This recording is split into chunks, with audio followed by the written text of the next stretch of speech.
আসসালামু আলাইকুম সবাইকে। আমি নিশি আক্তার। আমার সেশন হচ্ছে 18-19। আমি পড়াশোনা করছি পপুলেশন সায়েন্সের ডিপার্টমেন্টে। আমার হল হচ্ছে বঙ্গমাতা শেখ ফজিলাতুল মুজিব হল।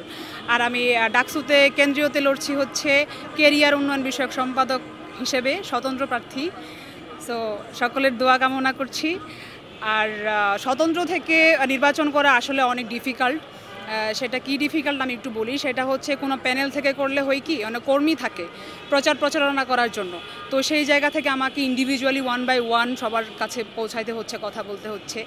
তারপর আমি যদি বলি যে মিডিয়া কভারেজটা যদি বলি, কোনো দলের থেকে যদি আসলে কেউ প্রচারণাটা করে মিডিয়া কভারেজটা বেশি হয় সেক্ষেত্রে, কিন্তু স্বতন্ত্র থেকে করলে আসলে ওই কভারেজটা আমরা পাচ্ছি না বা হচ্ছে না।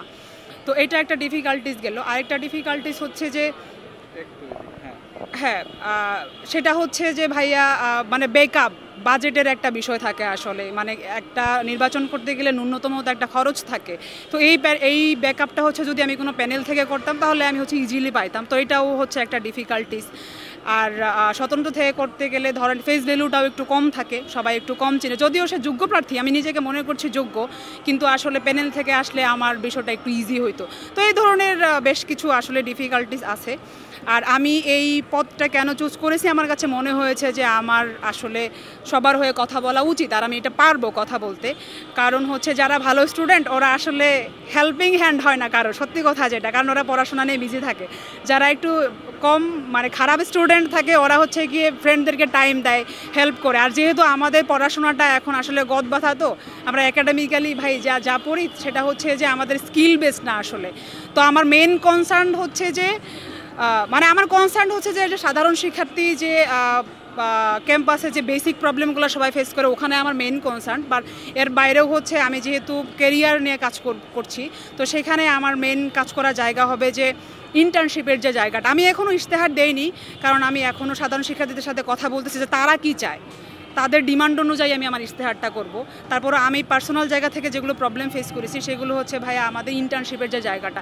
দেখেন আমরা এত স্টুডেন্টের সাথে কম্পিটিশন করে একটা প্রমিনেন্ট বিশ্ববিদ্যালয়ে আসি, কিন্তু ইন্টার্নশিপের জন্য আমাদের মানুষের দুয়ারে দুয়ারে দৌড়াইতে হয় কেন? আমাদেরকে সবাই ডেকে নিবে, তাই না? বা ধরেন যারা বিসিএস দিচ্ছে, হোয়াট এভার ইট ইজ, যেই ক্যারিয়ারেই যাচ্ছে, তো এটার জন্য হচ্ছে গিয়ে ভাই আমাদের যে মিডিয়াম হিসেবে আমাদের কোনো কিছু নাই। বা ধরেন আমরা উচ্চশিক্ষার কথা যদি বলি, সেখানেও কিন্তু প্রাইভেট স্টুডেন্টরা এগিয়ে কেন? কারণ ওদের পড়াশোনা স্কিল বেসড। এই যে ঢাকা বিশ্ববিদ্যালয় এখনও পুরনো সিস্টেমের মধ্যে পড়ে আছে, আমি চাই এই সিস্টেমটা পরিবর্তন হোক। সেটা প্রশাসনের দিক থেকে হোক বা সরকারের দিক থেকে হোক, আমরা এই সিস্টেমটা পরিবর্তনটা চাই। বা হইতে পারে দেখেন ঢাকা বিশ্ববিদ্যালয়ে এত স্টুডেন্ট, কিন্তু আমাদের যে পার্ট টাইম যে কাজ করার জায়গাটা, বিদেশ গেলে কিন্তু পার্ট টাইম করে একটা স্টুডেন্ট নিজেকে চালাইতে পারে, বাট ওই সিচুয়েশনটা কিন্তু আমাদের নাই। আমাদের জাস্ট একটাই জায়গা, সেটা হচ্ছে ভাই টিউশন। এখন টিউশন করলে তো ওখানে আসলে কোনো ইমপ্লিমেন্টেশন হচ্ছে না। তো সেই জায়গা থেকে আমি চাই যে যেই সাবজেক্টে পড়ছে ওই সাবজেক্ট ওরিয়েন্টেড যেন জব অপরচুনিটিটা ক্রিয়েট করে দিতে পারি। বা হইতে পারে একটা স্টুডেন্ট ডেভেলপমেন্ট সেক্টরে কাজ করতে চায়, হইতে পারে আমি এখানে চেইন অফ কমান্ড হয়ে যে ঠিক আছে তুমি এনজিওতে কাজ করবা, ওখানে আমি ওদের অ্যারেঞ্জ করে দিতে পারি, তাদের সাথে কথা বলাই দিতে পারি যে এই ছেলেটা কোয়ালিফাইড, এরা কোয়ালিফাইড, এদেরকে আপনারা নিয়ে নেন। বা আফটার ইন্টার্নশিপ ওখানেই যেন তার একটা পার্মানেন্ট জব হয়ে যায়, ঠিক আছে? বা ধরেন ক্যাম্পাসের আসলে অনেক প্রবলেম ভাই, আমি সবার সাথে কথা বলে ফিডব্যাক নিচ্ছি। বা আমি যদি আমাদের লাইব্রেরির কথাই বলি, দেখেন লাইব্রেরিতে যারা পড়াশোনা করে, ধরেন নামাজের জন্য একটা ভাই মসজিদে গেল, কিন্তু তার 80,000 টাকার বা 1 লাখ টাকার একটা ল্যাপটপ সে রেখে চলে যাচ্ছে, বাট কোনো সিকিউরিটি নেই, হারাই যাইতে পারে। এই যে পার্সোনাল ডেস্কের সাথে একটা করে লকার সংযুক্তি করা, এরকম আরও অনেকেই বলতেছে ডিমান্ডগুলো। তো আমি নোট করতেছি যে দেখি আসলে পরবর্তীতে আমি কিছু করতে পারি কিনা। তো এগুলো গেল। আর ওভারঅল আমি আসলে ওই জায়গাতেই বলবো যে আমাদের স্কিল বেস পড়াশোনাটার দিকে জোর দেওয়া উচিত। আর হচ্ছে আমি আমার জায়গা থেকে হচ্ছে যতটুকু চেইন অফ কমান্ড করিয়ে দেওয়া যায়, যে এই জায়গায় আমি যদি কথা বলে দেই বা মিডিয়াম হিসেবে কাজ করি, একটা সেমিনার করি, যে একটা সেটা প্রাইভেট হোক বা সরকারি হোক, একটা কোলাবোরেশন করাই দিতে পারি যেন শিক্ষার্থীদের জীবন হচ্ছে সহজ হয়। বা ঢাকা ইউনিভার্সিটি স্টুডেন্ট হিসাবে যতটুকু ন্যায্যতা, তার এই ন্যায্যতাটুকু যেন সে প্রশাসনের থেকে পায়। আমাদের পড়াশোনাটা যেমন, আমি আরেকটা কথা বলি ভাইয়া, ধরেন যারা সায়েন্স ফ্যাকাল্টিতে আছে ওরা ধরেন কম্পিউটার স্কিল খুব ভালো, বাট যারা সেম ইউনিভার্সিটিতে বা ধরেন আর্টস ফ্যাকাল্টিতে পড়তেছে ওরা কিন্তু ল্যাপটপও অন করতে পারে না। আর আমি মনে হয় এটা একটু করে বলে ফেলছি, বাট অনেকে স্কিল ওই মানে টেকনোলজি সম্পর্কে আসলে নলেজটা নাই।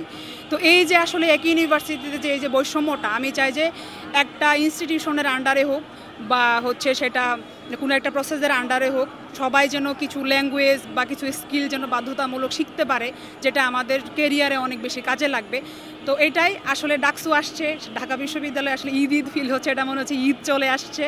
তো এই ঈদের আমেজের মধ্যে ডাকসুর আমেজ তো দুটোই খুবই মানে ভালো লাগছে আসলে। এটা তো ডাকসু না, ঈদের আমেজ। তো দেখি কতটুকু কাজ করতে পারি। আমার সাথে আরও 11 জন অপোনেন্ট আছে, তো সবার জন্যই দোয়া শুভকামনা। আমিও সবার কাছে দোয়া শুভকামনা